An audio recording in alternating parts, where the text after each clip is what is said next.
मी आता माझ्या गावाला इथे दापोलीमध्ये एक नांटे म्हणून गाव आहे आणि नांटे गावामध्ये जांभूळवाडी म्हणून एक ठिकाण आहे. तर मी तिथनं बोलतोय तुमच्याशी. आणि गेले 2 दिवस इथे प्रचंड पाऊस पडतोय. त्याच्यामुळे समजा लाईटचा प्रॉब्लेम झाला, हे झालं तर मला माफी करा. मी परत तुम्हाला जॉईन करेन. पण समजा असं काही झालंच तर बॅकअप म्हणून मी बऱ्याचशा गोष्टी ठेवलेल्या आहेत. पण यू नेव्हर नो. सत्राची वेळ आपण जी काही ठेवलेली आहे ती 6 ते 6:40च का? आता बऱ्याच लोकांना असं वाटत असेल की झूम समजा फ्री तुम्हाला वापरायचं असेल झूम मीटिंग तर 40 मिनिटाचाच त्याच्यामध्ये वेळ असतो. आणि म्हणून मी 40 मिनिटं त्यात निवडले, तर असं नाहीये.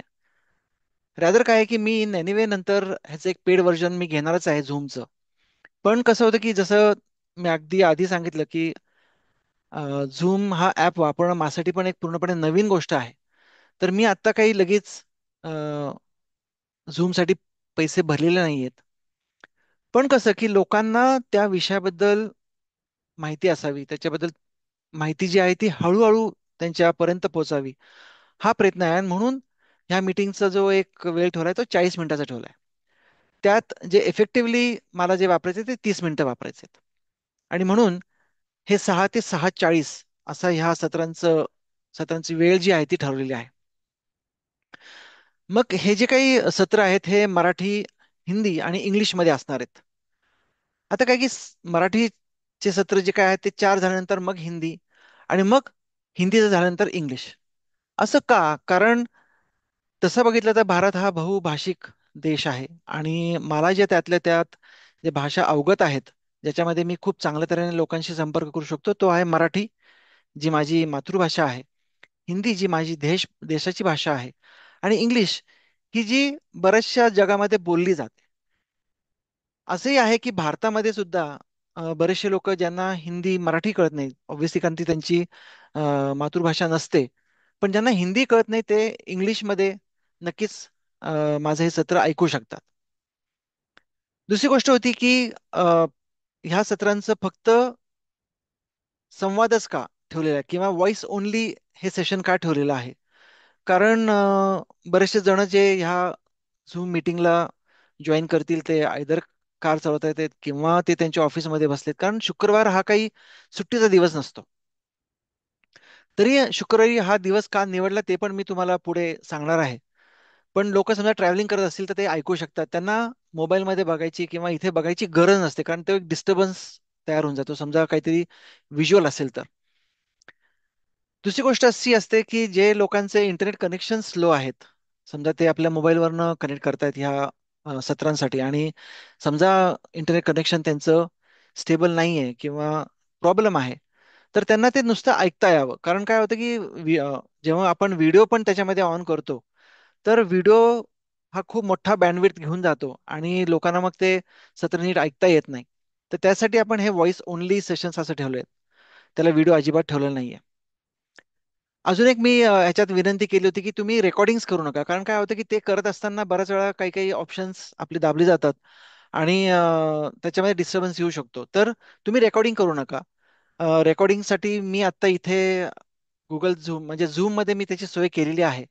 आणि जे काही रेकॉर्डिंग असेल ते तुम्हाला नंतर दिलं जाईल. म्हणजे समजा तुम्हाला ते कोणाशी शेअर करायचं असेल, कोणाला पाठवायचं असेल की जे हे सत्र जॉईन करू शकत नाही, तरी तुम्ही त्यांना हे रेकॉर्डिंग्स देऊ शकता.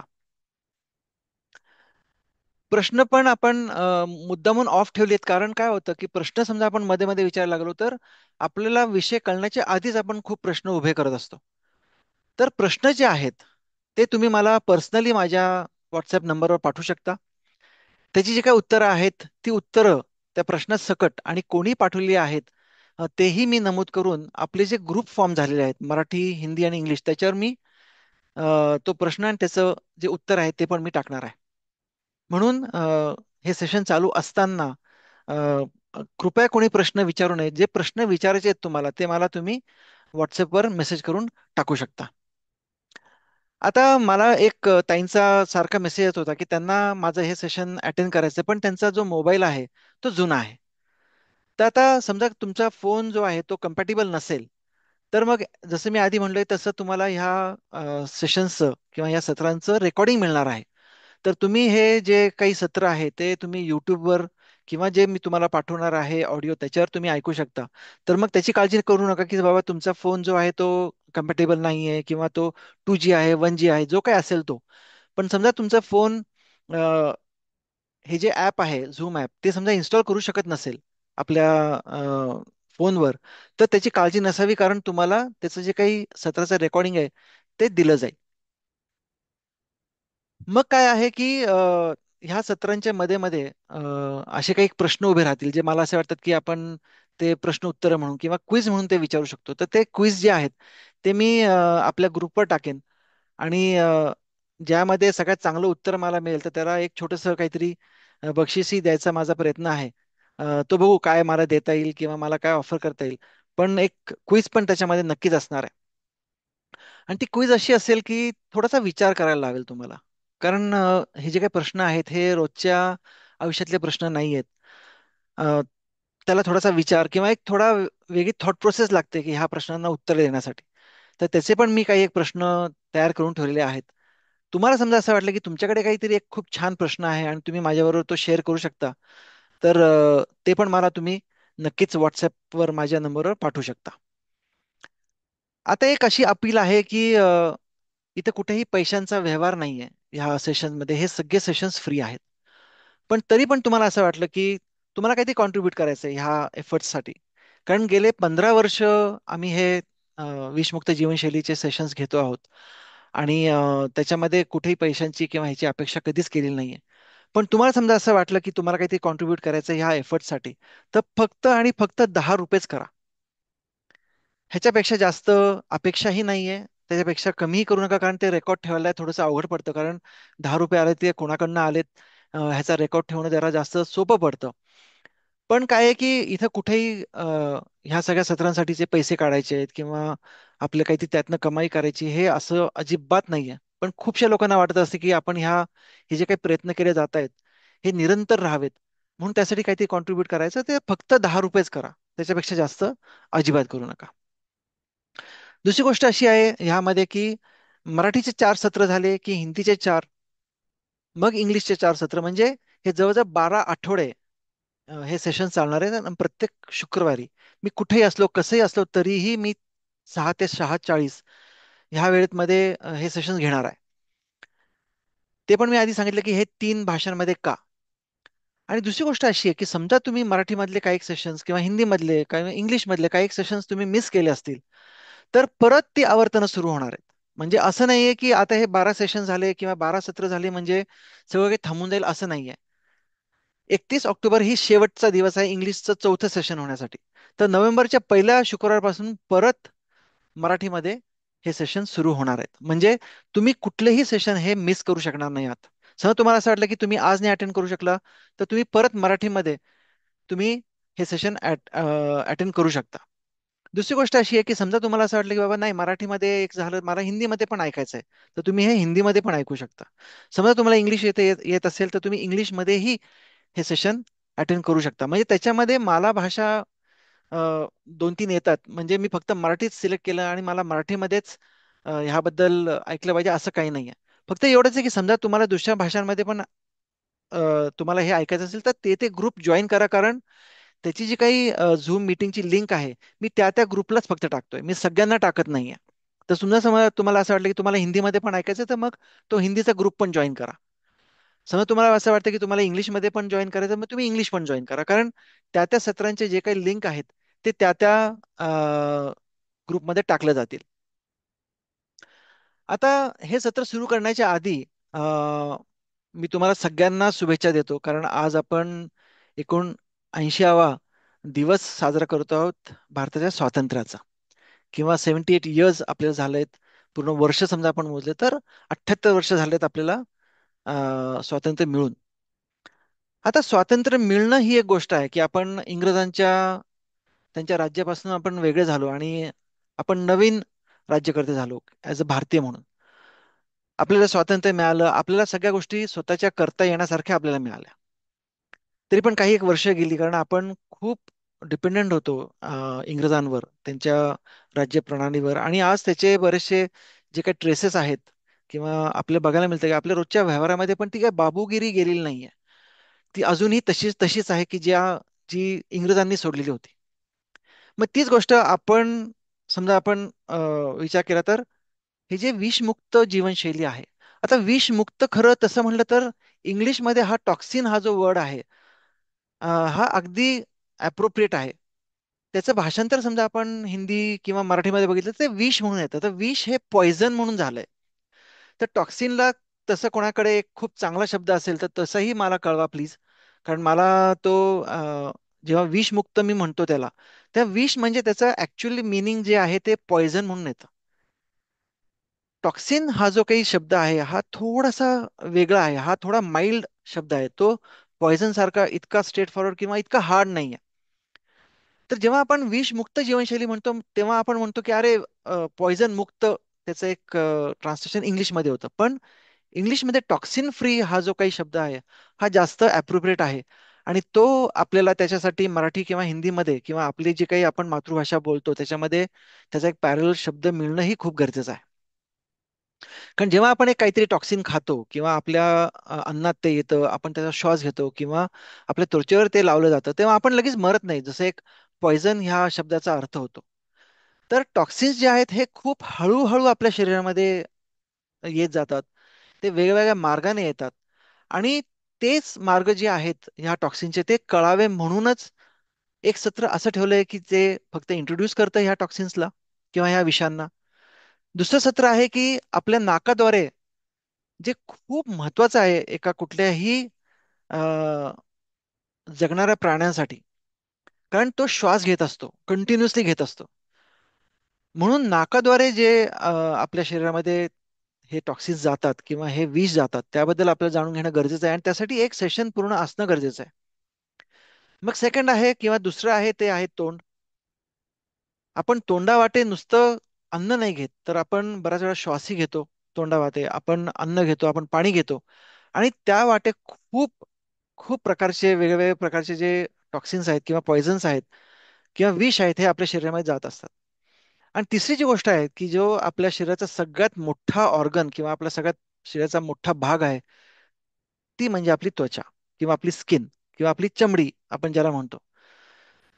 तर त्याकडे आपल्याला हे बघण्याचं आपल्याकडे कुठलाही प्रकार नाही की अरे ही स्किन आहे आपली आणि ती पण टॉक्सिन्स एब्झॉर्ब करू शकते किंवा तीही वेगळ्या प्रकारे प्रकारे विष जे आहे, पॉइझन जे आहे ते आपल्या शरीरात आत टाकू शकते. कारण आपल्याला काय वाटतं अरे फक्त जे काही विष जायचं असेल ते तोंडावाटेच जाईल किंवा ते नाकावाटे जाईल, पण आपल्या त्वचेद्वारे हे जाऊ शकतं का? तर ह्याचाही एक उलगडा आपण ह्या सत्रामध्ये करणार आहोत. मग दुसरा एक प्रश्न असा येतो की मी बदललो तर बाकीच्यांनी बदलणं किंवा तो नाही बदलला तर फरक पडेल का? तर असं नाहीये. कारण काय होतं की आज आपण ज्या जगात जगतो आहोत, तर त्याच्यामध्ये खूप मोठी इंटरडिपेंडेबिलिटी किंवा आपण एकमेकांवर निर्भर असतो. आपण सगळ्याच गोष्टी आपल्या आयुष्यात लागणाऱ्या ज्या सगळ्या गोष्टी आहेत त्याचे निर्माते आपण नसतो किंवा आपण सगळ्या गोष्टींचे कन्झ्युमरही नसतो. तर आपली जी काही चॉईस आहे, आपण ज्या गोष्टीचा निर्णय घेतो ही गोष्ट घेण्याचा, तर तो आपल्या मार्केटवर किंवा ह्या इंटरडिपेंडेबिलिटीवर खूप मोठा त्याचा एक परिणाम होत असतो. आणि तो जो परिणाम आहे तो सुलभ करायचा की तो अजून तीव्र करायचा हे आपल्या कन्झम्पशनवर किंवा आपल्या चॉईसेसवर डिपेंड असतं. म्हणून काय की ही जी काही गोष्ट आहे ही फक्त माझ्यासाठीच आहे किंवा माझ्यासाठी नाही, मग मला ह्याची गरज आहे का? किंवा मी डॉक्टर आहे, मी इंजिनियर आहे किंवा मी एक शेतकरी आहे, तर मला ह्या गोष्टींची गरज आहे का? तर असं अजिबात नाही, गरज सगळ्यांनाच आहे. आणि ही कशी तर आपण जेव्हा शिक्षण घेतो, जेव्हा आपली शिक्षणाची सुरुवात होते तेव्हा आपण बाराखडी किंवा आपण एबीसीडी ह्या गोष्टी आपण शिकतो. कारण काहीतरी गोष्ट वाचायची त्यासाठी मूलाक्षरं जी आहेत ती येणं गरजेचं असतं. आणि तसंच ह्या विषमुक्त जीवनशैलीबद्दल पण आपल्याला मूळ अक्षर त्या विषयाची येणं गरजेचं असतं. आता मी असं का म्हणतोय, कारण तुम्ही एक विचार करा की समजा तुम्ही इंजिनिअरिंग शिकायला गेला तर 4 वर्ष आणि त्याच्यानंतर समजा मला त्याच्यामध्ये अजून पुढे शिकायचं झालं तर अजून 2-3 वर्ष मला का घालवायची असतात? कारण तो विषय समजण्यासाठी जो एक बेस लागतो तो तयार होण्यासाठीच 1-2 वर्ष जातात.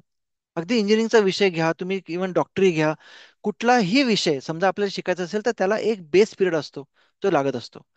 आणि बऱ्याच वेळा लोकांना असं वाटतं की अरे विषमुक्त जीवनशैली तर मग काय फक्त दोनदा ऐकलं तरी आपल्याला कळून जाईल. तर असं अजिबात नाहीये. त्याबद्दल नीट कळून घेणं हे खूप खूप गरजेचं आहे. आणि दुसरी गोष्ट काय की कोणताही कोर्स आपण जेव्हा शिकतो तर तेव्हा स्वतःचा अभ्यास त्याच्यामध्ये असणं, त्या विषयाला जोडून अनेक गोष्टी, अनेक पुस्तकं वाचणं. आणि आज गेल्या 10-12 वर्षापासून हे इंटरनेटचं जग आल्यामुळे आपण अनेको गोष्टीतनं त्या गोष्टी शिकू शकतो. म्हणजे आज आपलं फक्त पुस्तकच हे एक माध्यम राहिलं नाहीये गोष्टी शिकण्याचं, तर आपल्याला अनेको ऑडिओ व्हिज्युअल की ज्यातनं आपण गोष्टी ऐकू शकतो, बघू शकतो, असेही तयार झालेले आहेत. आणि असे अनेको कंटेंट क्रिएटर्स आहेत किंवा आपण त्यांना असं म्हणू की ते आपल्यासाठी तो एक गोष्ट तयार करतात. मग ती युट्यूबवर असो किंवा तुम्ही इंटरनेटवर वाचण्याची असो किंवा ऑडिओ व्हिज्युअल असो, तर हे तयार करत असतात. आणि ते वाचून किंवा ते बघून पण आपल्याला जो एक खूप विस्तारित विषय असतो ज्याला मे बी काही एक महिने लागू शकतात, तर तर काही आठवड्यामध्ये पण तुम्हाला तो विषय कळू शकतो. म्हणजे ह्याच्यात काय आहे की नुसता विषय ऐकून उपयोग नाहीये, तर त्याच्याबद्दल आपण स्वतःवर काहीतरी काम करणं, त्याच्याबद्दल अजून जास्त वाचणं किंवा त्या गोष्टीबद्दल बघणं हेही आपल्याला तितकंच क्रमप्राप्त आहे. आता ऑब्व्हियसली कोणाचा फोन कसा आहे, त्याच्याकडे इंटरनेट कनेक्शन कसं आहे, हे पण खूप अ, एक मॅटर करतं. कारण काय होतं की मला जरी ह्या गोष्टी माझ्याकडे असल्या तरी दुसरी गोष्ट आहे की मला तो प्रश्न पडला पाहिजे की मी काय बघायचं इंटरनेटवर. कारण आज ही इंटरनेट इतकी मोठी गोष्ट झालेली आहे. प्रत्येक गोष्ट तुम्ही सांगा ती तुम्हाला तुमच्या समोर तुमच्या हातात येते. इतकी ती सोपी झाली आहे. आज कितीतरी वर्ष झाले आज आपण डिक्शनरी वापरत नाही. त्याचं कारण असं, कारण डिक्शनरी न वापरता पण आपल्याला प्रत्येक गोष्टीचा अर्थ कळू शकतो. कारण मी फक्त एक शब्द टाकला तर मला त्याचे 10 अर्थ जे आहेत, वेगवेगळ्या प्रकारे तो शब्द कसा वापरायचा हे मला कळतं.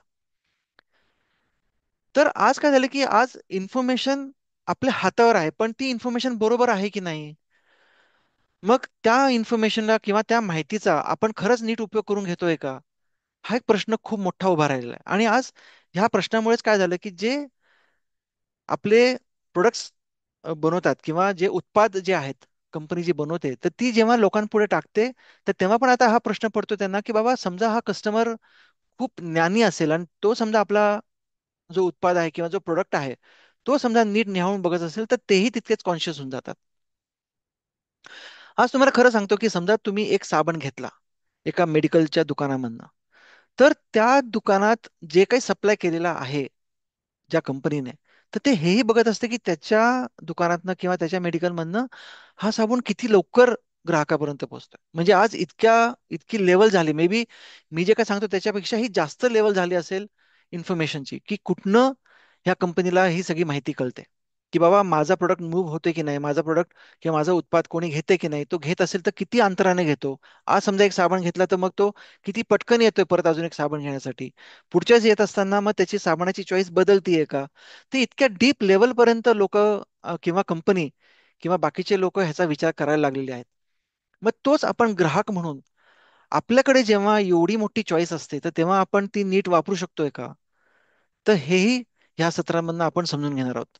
आणि तितकंच नाही तर तुम्ही पण जे आज हे सेशन ऐकतात आहेत तेही मला लिहू शकतात की सर हे असं असेल तर, ते तसं असेल तर. मग तुम्ही जेव्हा तुमचा एक प्रश्न मला पाठवता मग तो कसा पाठवायचा तर त्याच्याबद्दल पण मी एक स्वतः छोटासा टेम्पलेट मी तुम्हाला व्हॉट्सअपच्या ग्रुपवर टाकणार आहे हे सत्र संपल्यानंतर. तर त्याच्यामध्ये मी फक्त एवढं सांगतो की तुमचं नाव असावं, तुम्ही कुठल्या ठिकाणावर आहात. कारण तुम्ही बरेचसे जण जे जॉईन झालेत मला ह्या ग्रुपमध्ये, तर मला माहित नाही हे लोक कुठे राहतात, काय करतात. म्हणून त्याचं प्लेस किंवा त्याची जागा असणं मला खूप गरजेचं आहे. आणि तुमचा प्रश्न प्रश्न का महत्वाचा, कारण तो तुम्ही टाकल्यानंतर जसं मी म्हटलं की मला त्याचं समजा उत्तर देता आलं तर मी त्याचं उत्तर देणार आहे, नाही तर मी काही एक एक्सपर्टला विचारणार आहे की तुमच्याकडे त्याचं उत्तर आहे का. आणि ते उत्तर जे आहे ते मी त्या ग्रुपवर टाकायचा प्रयत्न करणार आहे. कारण होतं कसं की आज हे इतकं विस्तारलेलं जग आहे आणि इतके प्रश्न उत्तर आहेत आणि प्रत्येकांची उत्तरं वेगवेगळी आहेत. तर त्यासाठी इव्हन तुम्ही एक आता एक रिसेंटली खूप छान व्हिडिओ ह्याच्यावर आला होता की एका माणसाने काय केलं, तर आपल्या स्वतःच्या रक्ताचा एक सॅम्पल घेतला, एकच बाटली घेतली आणि ती 4 जणांकडे त्याचे त्या थोडे थोडे सॅम्पल्स करून त्यांनी ते रक्त तपासणीसाठी पाठवलं. आणि गंमत तुम्हाला सांगतो की हे 4 जे अगदी नामांकित असे लॅब्स होते, तर प्रत्येक लॅबचा जो रिपोर्ट होता तो वेगळा आला. म्हणजे एकाने तर हा अजूनपर्यंत मेला कसा नाही त्याच्या रक्तामध्ये इतकी शुगर आहे हेही त्यांनी डिक्लेअर करून टाकलं. म्हणजे काय आहे की आपण एका उत्तराची पडताळणी समजा केली तर ती वेगवेगळी येऊ शकते. आणि ह्यासाठीच मग महत्वाचं काय आहे की तुम्ही त्या प्रोडक्टचं किंवा त्या उत्पादचा एक स्वतःचा अनुभव घेणंही गरजेचं आहे. किंवा मी जेव्हा एक हा प्रोडक्ट वापरतो किंवा जेव्हा मी हा उत्पाद वापरतो मग तो मला खरंच सूट होतोय का? कारण उद्या समजा एक डॉक्टर म्हणला की नाही तुम्ही ही टूथपेस्ट वापरा. अरे हो, पण मी ती टूथपेस्ट वापरण्यासाठी खरंच माझं शरीर त्याला साथ देतंय का? मग बऱ्याच वेळा आपण जेव्हा ऍड बघतो तेव्हा असं लिहिलं असतं की इंडियन मेडिकल असोसिएशननी हा प्रोडक्ट जो आहे किंवा ही टूथपेस्ट अप्रूव्ह केलेली आहे. अरे पण इंडियन मेडिकल असोसिएशन अशा अप्रुव्हलला ते असं अप्रुव्हल देऊ शकतात का? हे पण आपण बघत नाही. आपण ते फक्त नाव बघतो आणि आपल्याला असं वाटतं की अरे त्यांनी समजा सांगितलं असेल मध्ये हे बरोबरच असेल. तर असं नाहीये. तर आपल्याकडे काय झालंय की आपल्याकडे आत्ता मे बी 20-25 वर्षापूर्वी जेव्हा जेव्हा हे इंटरनेट नव्हतं तेव्हा आपल्याकडे इन्फॉर्मेशन नसायची. हा एक प्रॉब्लेम होता. आपल्याला प्रत्येक गोष्ट जाऊन शोधावी लागायची. पण काय होतं की त्याच्यामध्ये आपल्याला ऍटलिस्ट जे शोधलं जायचं ते तरी चांगलं मिळायचं किंवा त्याचं जे काही उत्तर असायचं ते चांगलं उत्तर असायचं. जे पटेल असं उत्तर असायचं. आता काय झालं की ह्या इन्फॉर्मेशन ओव्हरलोडमुळे किंवा ह्या इंटरनेटमुळे आपल्याला इतक्या वेगवेगळ्या प्रकारची इन्फॉर्मेशन समोर येतात. मग आपल्याला जी मिळणारी इन्फॉर्मेशन आहे ती बरोबर आहे की नाही हे पडताळणंही तितकंच गरजेचं झालेलं आहे. कारण काही लोकांचे त्याच्यामागे काय त्याचे प्लॅन आहेत, त्यांचे काय इंटेन्शन्स आहेत हे आपण खरंच बघू शकत नाही. आणि ह्यासाठी अनेको लोक जसं आज मी पुण्यात राहिलोय म्हणून मला बरेचसे लोक माहिती आहेत जे ह्या विषयाबद्दल काम करतात आहेत. त्यांच्याकडे जी माहिती आहे ती खूप छान आहे जी मी पुढे पण आपल्या ह्या सत्रामध्ये लोकांबरोबर शेअर करणार आहे. मी ती टाकणार आहे की बाबा तुम्हाला समजा ह्याबद्दल काही अजून जास्त माहिती हवी असेल तर तुम्ही ह्या लोकांना भेटा किंवा असं करा तसं करा.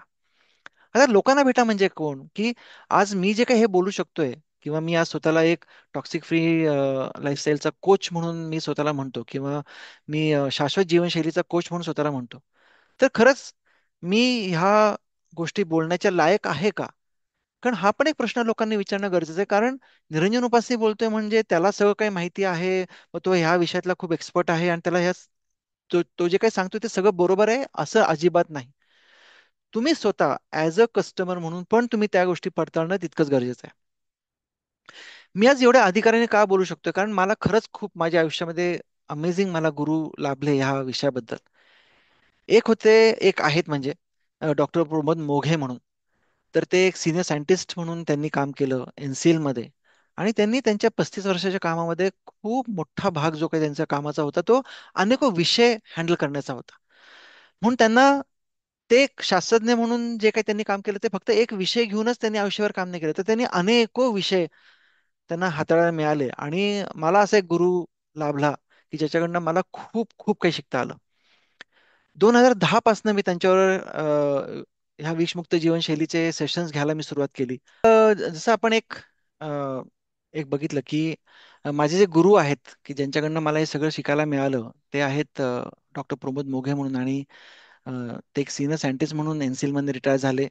त्यांचा एक अनुभवाचा जो समजा आपण पल्ला बघितला तो अनेको गोष्टीत त्यांनी काम केल्यामुळे आम्हाला बऱ्याचशा गोष्टी त्यांच्याकडनं शिकायला मिळाल्या. आजही ते आमच्याबरोबर बऱ्याच वेळा सेशन्स काही असतील तर त्याला इथे येतात. आणि दुसऱ्यांकडनं मला जे शिकायला मिळालं ते आहेत डॉक्टर उदय पवाळकर म्हणून. तर त्यांच्याकडनं एक वेगळे ऍस्पेक्ट्स कळायला लागले की विषमुक्त म्हणजे नक्की काय आणि त्या त्याचा दृष्टिकोन कसा असा म्हणजे ते कसं बघावं ह्या गोष्टींकडे. तिसरी गोष्ट जी खूप महत्वाची आहे ती आहे की जे काय आम्ही शिकलो डॉक्टर प्रमोद मोघेंकडनं तर त्याचं प्रॉपर इम्प्लिमेंटेशन मी इमिडिएटली घरी सुरू केलं आणि त्याच्यामध्ये माझी बायको जी आहे मीना उपासनी म्हणून तर तिचा एक खूप मोठा हातभार त्याच्यामध्ये आहे. कारण ज्या गोष्टी पटणार होत्या त्या आम्ही इमिडिएटली आमच्या घरामध्ये ते इम्प्लिमेंट करायला सुरुवात केली. म्हणजे मी आज जे काय बोलू शकतोय ते का बोलू शकतोय कारण फक्त विषय माहिती असून असं नाहीये. कारण काय होतं की बऱ्याच वेळा लोक नुसतं वाचून पण विषय अगदी खुलून सांगू शकतात पण त्यांचा अनुभव त्यातला आहे की नाही हा पण माहीत असणं तितकंच गरजेचं आहे. तर मी गेले सरांचा जो पहिला सेशन होता जो मी ऐकायला मला मिळाला तो होता 2003-2004 साली. कारण तेव्हा मी प्रोफेसर प्रकाश गोळे यांचं जे इन्स्टिट्यूशन आहे इकॉलॉजिकल सोसायटी त्याच्यामध्ये मी शिकत होतो आणि तिथे शिकत असताना प्रमोद मोघेंना मला ऐकायला मिळालं कारण तेव्हा त्यांनी एक सेशन घेतलं होतं एक कप चहाचं प्रदूषण म्हणून. ते पण कधी जमलं तर मी तुमच्यासाठी पण घेईन की एका कपच्या चहाला कसं बघायचं समजा त्याच्यामध्ये आपल्याला टॉक्सिन्स किंवा विष शोधायचा असेल तर. तर एक अनुभव असा राहिला की जोपर्यंत आपण स्वतःहून त्याच्यामध्ये काही करत नाही तोपर्यंत आपल्या त्या विषयाची तितकी डेप्थ किंवा हे आपल्याला येत नाही, आणि ती येणं गरजेचं असतं. चौथी गोष्ट त्याच्यामध्ये खूप महत्वाची आहे की आज मी जांभूळवाडी नांटे दापोलीमध्ये जे काही राहतो आहे, तर 3 वर्षापासून मी इथे आहे. त्याच्यामध्ये मी सलग गेले 1 वर्ष मी ह्या गावात राहतोय. आणि जे काही मी 20 वर्ष शिकलो, तर त्याचं कुठंतरी मला खरं रूपात ते करता येईल का, हा प्रयत्न मी इथं चालू केलाय. म्हणजे भाजी पिकवण्याचा म्हणा, एक जंगल उभं करण्याचा, किंवा जे काही इथं काजू आहे मग त्याला आपण कसं बघितलं पाहिजे, जे काही आपण शिकलेलो आहोत त्या मार्गातनं. तर असं नाहीये की बाबा मला फक्त हा विषय बोलायचा म्हणून मी बोलतो आहोत. पण जसं मी एक म्हणलं की मला त्याचे गुरु लाभले खूप छान. गेले 15 वर्ष मी हे सेशन्स घेत आलेलो आहे, म्हणून लोकांची बऱ्याच वेळा प्रश्नांची उत्तरं देणं, ते काय प्रश्न विचारतात त्याचं उत्तर आपल्याला आलं पाहिजे हे बघणं. मग नंतर काय की त्याचं स्वतःहून सेल्फ एक्सपिरियन्स जो काय तो मी माझ्या घरामध्ये इतके वर्ष आज तो राबवतोय, आणि त्याच्यामध्ये जसं मी म्हणलं की माझ्या पत्नीचा खूप मोठा हातभार त्याच्यामध्ये आहे. आणि चौथं म्हणजे मी जी जागा घेतलेली आहे इथे अ, नानटे जांभूळवाडीमध्ये, तर तिथेही ह्या गोष्टींचं इम्प्लिमेंट मला करता येईल का? कारण कसं होतं बऱ्याच वेळा की आपण गोष्टी बोलायच्या म्हणून बोलतो, पण खरंच ते इम्प्लिमेंट करता येण्यासारखे आहेत का? आज मी खरं तुम्हाला सांगू सांगू की प्लास्टिक वापरू नये, हे बरोबर आहे, अगदी योग्य आहे. पण काय झालं की मला दापोलीमध्ये मी जेव्हा गोष्टी घ्यायला जातो तर त्या प्लास्टिकमध्येच त्या पॅक केलेल्या असतात. इथं ऑप्शनच नाही की बाबा तुम्ही पिशवी घेऊन गेलात आणि तुम्हाला त्याच्यामध्ये वेगळं वेगळं कोणीतरी काहीतरी दिलं. हे इतके ऑप्शन्स कमी झाले आहेत, इव्हन दुकानदार तुमच्याकडे असं बघतो की अरे हा काय 10 पिशवी घेऊन आला म्हणून. तर बऱ्याच वेळा असं असतं की आपल्याला एक गोष्ट पटत असते, पण तीच मार्केटमध्ये तशी तशी मिळत नसते किंवा ती पॉसिबिलिटी नसते. पण एक खूप महत्वाचं त्यातलं असं आहे की आज ॲज अ कन्झ्युमर म्हणून तुम्ही किंग आहात. तुम्ही कितीतरी गोष्टी बदलू शकता. आज जितकी इन्फॉर्मेशन टेक्नॉलॉजीचा जो काही ओव्हरलोड आपल्यावर आहे, पण तोच ओव्हरलोड आपण आपल्या कंपनीजवर पण टाकू शकतो की आम्हाला जे हवंय ते चांगलं हवंय. आणि का आम्हाला असं वाटतं की बाबा काही लोक बदललीत तरीही पूर्ण मार्केट बदलू शकतं, कारण मार्केट जे बघताना ते सगळं बघत नाहीत, पूर्ण पॉप्युलेशन नाही बघत, ते काही एक लोकांना ऑब्झर्व करत असतं. समजा त्यांनी बदलायचा प्रयत्न केला तर मार्केटला पण किंवा बाकीच्या लोकांना त्याचा फायदा होऊ शकतो. तर महत्वाचं ह्याच्यात काय आहे की बाबा मला एक हे बघणं खूप गरजेचं आहे की बाबा मी जे काय आहे, मी फक्त एक कंझ्युमर आहे का मी एक फक्त प्रोड्युसर आहे, का मी एक मार्केटला इन्फ्लुएन्स करणारा एक व्यक्ती आहे. तर तुम्ही कोणी असा, तर ह्या सगळ्या विषमुक्त जीवनशैलीमध्ये तुमचा सहभाग का महत्वाचा आहे? कारण तुम्ही जे काही फीडबॅक द्याल, तुम्ही जे काही जसं तुम्ही वागाल त्याप्रमाणे मार्केट हे बदलणार आहे.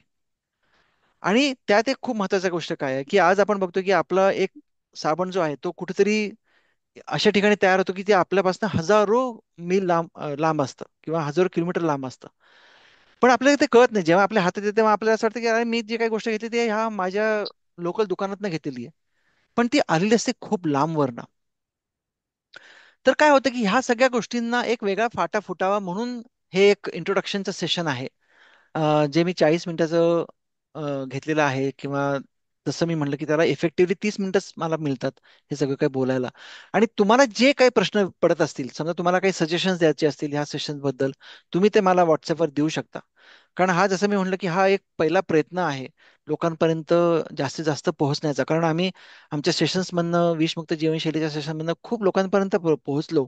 पण जसं मी म्हटलं की त्याच्यामध्ये लोकांकडनं किंवा ते कसे बदलतात ह्याचा आम्हाला काही ट्रॅक नाही ठेवता आला, तर तो मे बी ह्या सेशन्स मधनं आम्हाला ठेवता येणं गरजेचं शक्यता अशी मला वाटतीये. कारण तुम्ही मला हे नंतर फीडबॅक पण देणार आहात, तुम्ही स्वतःहून काय करता करता आहात हे पण मला कळणार आहे तुमच्या मेसेजमधनं. की तुमच्याकडे समजा काहीतरी ग्रीन प्रोडक्ट आहे, तुम्ही एक काहीतरी ग्रीन सर्व्हिस देता आहात, किंवा तुमच्याकडे काही कॉन्सेप्ट असेल, तोही तुम्ही मला ह्या व्हॉट्सअपच्या ग्रुपमधनं पाठवू शकता किंवा मला व्हॉट्सअपमधनं पाठवू शकता, आणि तो योग्य जो आहे तो मी माझ्या ग्रुपवर पण तो टाकेन. आता बरेचसे लोक असे आहेत की जे शेतकरी आहेत तेही मला जुडलेले आहेत. असे काही एक लोक मला जुडली की ते म्हटले की अहो आमच्याकडे असे असे प्रोडक्ट्स आहेत, मग ते आम्ही तुमच्या माध्यमातून लोकांपर्यंत पोहोचू शकता का? तर नक्कीच पोहोचू शकता. फक्त काय आहे की ह्याच्यामध्ये आपल्याला मास प्रोड्युसर कोणतरी नको आहे, आपल्याला असं कोणतरी पाहिजे की जो खरंच काहीतरी चांगलं प्रोड्यूस करतो आहे आणि त्या लोकांपर्यंत पोहोचायचं त्याच्याबद्दल पण आपण ह्या सेशन मधनं त्याची पण मदत करणार आहोत. दुसरी गोष्ट अशी आहे की मला ह्या सगळ्या गोष्टींबद्दलचं एक जे बेसिक ज्ञान मिळालं किंवा एक विचार करण्याची क्षमता मिळाली ती मिळाली इकॉलॉजिकल सोसायटीच्या कोर्समुळे. तर मी पण असं म्हणेन की जे लोक इथे आहेत आणि त्यांना समजा असं वाटलं की त्यांना ह्या विषयाबद्दल किंवा एक इन जनरल इकॉलॉजी बद्दल समजा त्यांना माहित असलं पाहिजे, तर त्यांनी नक्कीच इकॉलॉजिकल सोसायटीचा कोर्स करावा किंवा त्याच्याबद्दल अधिक माहिती जाणून घ्यावी. मी माझ्या ह्या व्हॉट्सअप ग्रुपला तर टाकणारच आहे की इकॉलॉजिकल सोसायटीचा कोर्स कसा आहे, काय आहे, त्यांची लिंक काय आहे, आणि समजा तुम्हाला जॉईन करायचं असेल तर कोर्स तुम्ही कसा जॉईन करू शकता. तर मग आता 6:40 झालेले आहेत. मला माहिती आहे की 2-3 मिनिटं मधली गेलेली आहेत. पण मी वेळेला हे कायम राहीन की 6:40लाच मी हा सेशन बंद करेन. आणि जे काही तुम्हाला प्रश्न पडले असतील तर ते तुम्ही मला नक्कीच व्हॉट्सअपद्वारे पाठवू शकता. आणि समजा काही माझं चुकलं असेल किंवा मी बोलण्यात काहीतरी चुकलो असेल तर माफी असावी, कारण हा सत्र माझा पहिलाच आहे. आणि जसे हे पुढे पुढे जात राहील तितकीच एफिशियन्सी माझ्यामध्ये पण येईल. आणि नक्कीच तुम्ही मला त्याबद्दल माफ कराल ह्याची मी आशा